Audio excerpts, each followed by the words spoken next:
Hey happy bees, it's Amanda and today we're going to make this teddy bear cake topper together, perfect for Valentine's Day. I made this little guy using Renshaw's modelling paste, and you can find links in the description below for everything that you need to create your own teddy bear at home. So to start out, roll your modelling paste into a large oval shape. And then take a piece of white fondant and roll it into an oval shape as well. Pinch it at either side and then flatten it down with your hands. Stick that onto the bottom part of your face.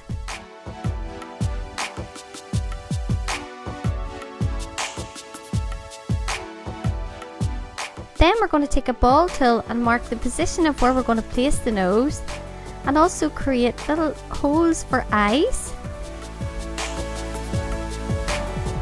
We're going to use a knife to create a line down the top half of the face. Just don't make your line go right down to the very center.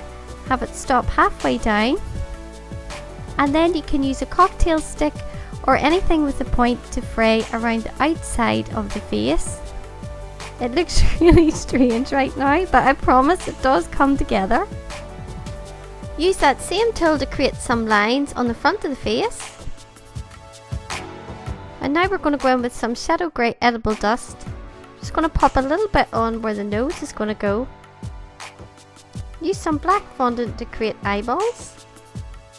Now this little teddy bear was inspired by the Blue Nose Friends. I don't know if you've heard of them, but they're called Tatty Teddys. And they all have blue noses. They're so cute. So of course we had to give him a blue nose.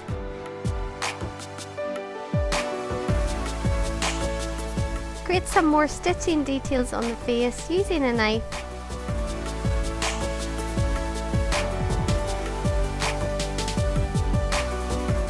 And then we're going to use some dark grey fondant to create a little square patch for the front of his face. And we're going to use some black fondant to create stitches.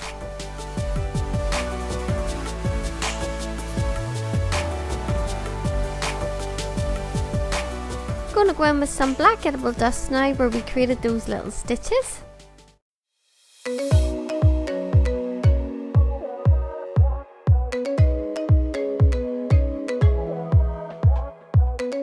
Make some ears for your teddy bear by rolling out a piece of your modelling paste into an oval shape. Use your thumb to create an indentation in the middle, and then go ahead and create that furry effect that we've done with the rest of the bear.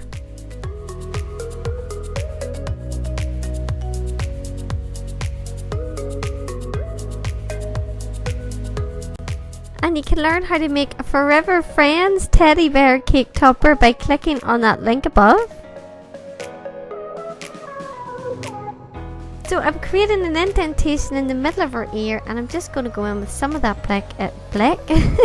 black edible dust to create some shading.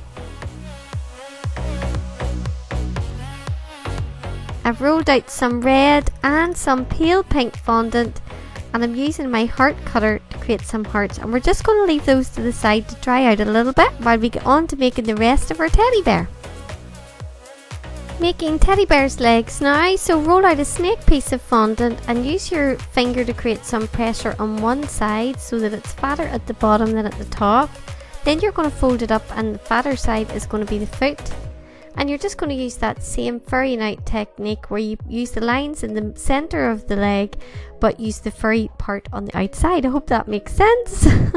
My kids have all been sick this week, so I've been trying to get this video edited with 3 sick kids, and also I'm sitting here with a dog on my lap. Why is everybody so needy?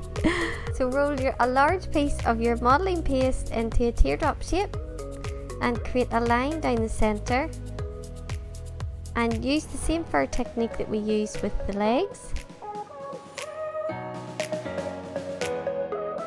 Now to stick these bits and pieces on, I'm going to create a fondant paste, or a paste using our modelling paste. So you're just going to add a tiny bit of water into your fondant or your modelling paste.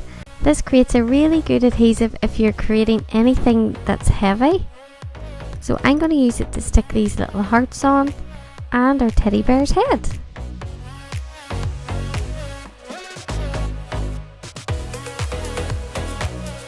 we're going to create some arms now for a teddy bear. So roll out a snake piece of fondant and use some pressure on one side.